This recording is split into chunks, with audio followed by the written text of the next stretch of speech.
Good morning, all of you. We are going to discuss salivary glands today. We have three pairs of salivary glands. Like we have parotid, which is the largest salivary gland, and below the mandible bone we have submandibular salivary gland, and below the tongue we have sublingual. So we have all two in number. So we have three pairs of salivary gland: parotid, submandibular, and sublingual.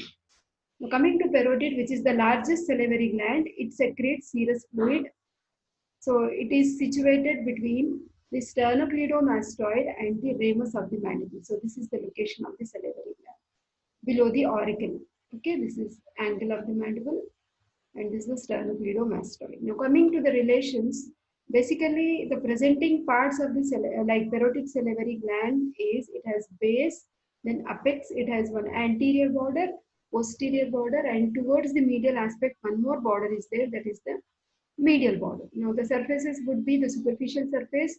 Then in front of the medial border will be anteromedial surface. Behind the medial border will be the posteromedial surface. So apex, base, superficial surface, anteromedial and posteromedial surface. Borders, anterior border, posterior border, and the medial border. Now coming to the relations. Now we know like this is the like upper part. So the upper part is related to the superficial temporal vessels, auriculotemporal nerve, then cartilaginous part of the external acoustic meatus, and temporal branch of facial nerve. Now, coming to the lower part is related to the cervical branch of facial nerve, then retromandibular vein, then posterior belly of digastric muscle, and external carotid artery. These are the relations of the lower part. Then coming to the anterior border, the anterior border is related to the terminal branches of facial nerve, like we have zygomatic, upper buccal, lower buccal, then marginal mandibular and cervical. So apart from that, we have transverse facial artery, buccal branch of facial nerve, accessory parotid gland, parotid duct, mandibular branch of facial nerve. Then coming to the lateral surface, see, it is related to the great auricular nerve, parotid group of lymph nodes, skin and fascia. Then coming to the anteromedial surface, it's related to the ramus of the mandible, masseter muscle, and the medial pterygoid muscle. Now, coming to the posteromedial surface, the posteromedial surface is related to mastoid process, sternocleidomastoid muscle, posterior belly of digastric, styloid process, and the muscle and ligaments attached to it. Internal carotid artery and internal jugular vein, which are enclosed inside the carotid sheath, as you can see here. Now, coming to the relations of structures, what we see within the parotid gland, we are finding the branches of external carotid artery. We find the formation of retromandibular vein, and the branches, facial nerve pierces the gland and its terminal branches are seen along the anterior border of the parotid salivary gland. Now let us see the coverings of parotid. It has an outermost covering which is false capsule, which is formed by the splitting of the investing layer of deep cervical fascia. True capsule is actually formed by the condensation of the tissue, parenchymatous tissue of the gland itself. Now, sometimes we may have an accessory part, like that is the accessory salivary gland. Now, from the anterior border, we are finding this is the parotid duct, which is also called as Stenson's duct. Along the anterior border of the parotid gland, we have parotid duct. The parotid duct runs over the masseter muscle and also the buccinator. It pierces the buccal mucosa and opens behind the upper second molar tooth. The parotid duct is also called as Stenson's duct. The parotid duct is superiorly related to the upper buccal branch and inferiorly related to the lower buccal branch of facial nerve. So it is around 5 centimeters long, emerges along the anterior border, runs over the masseter muscle. We can see it is opening here, that is behind the upper second molar tooth. Now coming to the blood supply, whatever structures were piercing, they are supplying the gland. So it's supplied by the external carotid artery branches. Venous drainage is going into the retromandibular vein. Coming to the nerve supply, sensory nerve supply comes from auriculotemporal nerve. The capsule is supplied to the great auricular nerve. After parotid gland, we will now see about the submandibular gland. The submandibular gland is present below the mandible.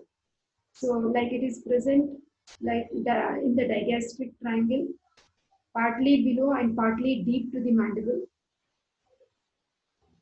Now, see, this is the submandibular salivary gland. Now, it has superficial part and deep part. So, and the duct which is coming from here is the submandibular duct. So now the superficial part is wedge-shaped, extending posteriorly to the angle of the mandible, superiorly to the mylohyoid line of the mandible. Inferiorly, it overlaps between the two bellies of digastric. This is the anterior belly of digastric. This is the posterior belly of digastric. Now coming to the relations, inferolateral surface is related to this red line is related to skin, superficial fascia, and deep fascia. Lateral surface is related to the body of mandible, facial artery, mylohyoid nerve and arteries. Medial surface is related to mylohyoid and hyoglossus muscles and two nerves, lingual and the hypoglossal.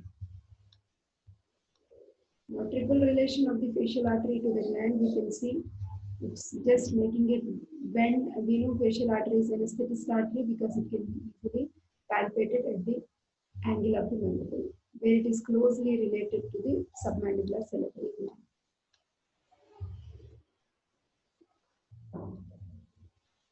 Now, the deep part is lying deep to this mylohyoid muscle. This muscle is mylohyoid. This is the posterior border of mylohyoid. Around which the submandibular salivary gland is embracing. Superficial part is lying above the muscle and deep part is lying, like if you just consider this muscle, above the muscle we have deep part and below the muscle we have the superficial part. So like deep part is small part lying deep to the mylohyoid muscle, superficial to the hyoglossus, between lingual nerve above and hypoglossal nerve below. The submandibular duct is this. It's 5 centimeters long. It has triple relations with the lingual nerve.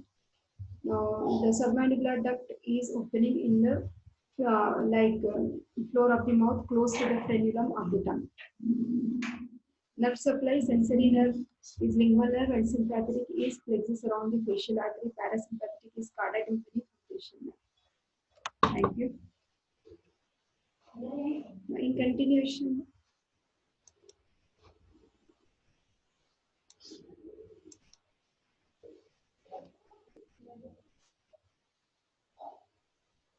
We'll also try to now learn about large intestine.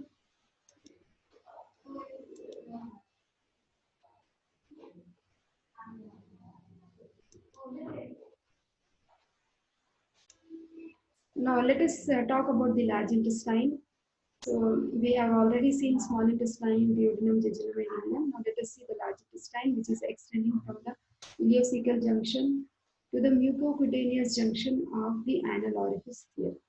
Overall, the large intestine is measuring 1.5 meters. The parts of large intestine are ascending colon, transverse colon, descending colon, sigmoid colon, rectum, and anal canal. When you look at the large intestine, it is showing all puckerings, okay, which are bulged areas, which are also called as saculations. Now, you are finding like there is one peritoneal covering which is attached to this, okay. So, which are the taeniae, and you are finding like there are certain hangings which are called as appendices epiploicae, which are loaded with fat.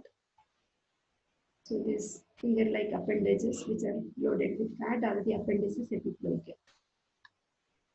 Now the gross features, now you can see the special features of the large intestine. Like overall, the parts of large intestine are cecum, appendix, colon, rectum, and anal canal. Special features are the taenia coli, thickening of the longitudinal muscle. Then there is round bulgings of haustra, and these finger-like projections loaded with fat are epiploic appendages, appendices epiploicae. The large intestine, the longitudinal muscle of the cecum and colon is gathered in 3 narrow ribbon-like bands. Okay, the omental taenia, free taenia, and the mesenteric. So these are the circulations. These are the appendices epiploicae, finger-like projections. So coming to the measurements, cecum is measuring around 6 centimeters, appendix is measuring 2 to 20 centimeters, ascending colon 15 centimeters, transverse colon 50 centimeters, descending colon 25, sigmoid colon 40 centimeters, rectum 12 centimeters, anal canal 3.8 centimeters. Now this is the measurements we have. Now coming to the cecum, cecum is present in the right iliac fossa. The length is around 6 centimeters, breadth is 7.5 centimeters. Shape, it is asymmetrical cul-de-sac. Based on the shapes, it is divided into fetal type, which is comprising 2%, infantile type, which is 3%. Normal adult, where you are finding the right saccule is enlarged, which is in around 90%, and exaggerated, like right saccule is hugely enlarged. Now coming to the position, normally the cecum is present in the right iliac fossa, and of course it may be present in some other abnormal positions due to faulty rotation of gut.